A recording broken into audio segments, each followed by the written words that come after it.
এবার বলুন লা ইলাহা, বলেন লা ইলাহা ইল্লা আনতা ইন্নী কুনতু মিনাজ জালিমিন। আল্লাহর কাছে ইউনূস আলাইহিস সালাম সিজদায় পড়ে গেলেন, ওই মাছের পেটের ভিতরে সিজদায় পড়ে যাওয়ার পরে ইউনূস আলাইহিস সালাম আল্লাহকে বলছেন, আজকে যেই জায়গায় তোমাকে আমি সিজদা দিয়েছি, এই জায়গায় হয়তো ইতিপূর্বে তোমার কোন পয়গম্বর কোন বান্দা বান্দী সিজদা দেই নাই। আজকে আমি এমন জায়গায় সিজদা দিয়েছি এবং তোমাকে আমি দেখতেছি লা ইলাহা ইল্লা আনতা সুবহানাকা ইন্নী কুনতু মিনাজ জালিমিন। তুমি ছাড়া কোনো মাবুদ নাই, তুমি পবিত্র, আর আমি তো নিজের উপরে জুলুম করেছি, তুমি আমাকে মাফ করো। এমন ডাক যখন দিলেন আল্লাহর আরশে চলে গেলেন।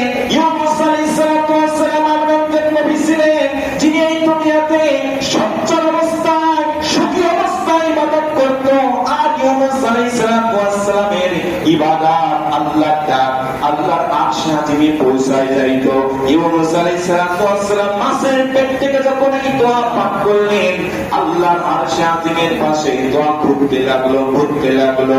ফেরেশতারা আশ্চর্য হয়ে গেল এবং তারা চিন্তা করল, এই দোয়া, এই আহ্বান, এই বাক্য তো বহু দূরের বাক্য এবং এই বাক্য তো আমাদের পরিচিত বাক্য, এই বাক্য তো আমাদের খুবই নিকটের বাক্য। এই বাক্য কে বলছে?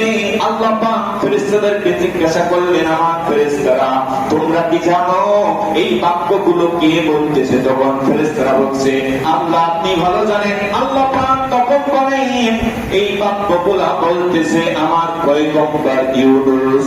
তখন ফেরেশতারা বলছে, আল্লাহ আপনি দয়াময় মেহেরবান, আপনি আপনার নবীর উপর রহম করুন, আপনি আপনার নবীকে মাফ করুন।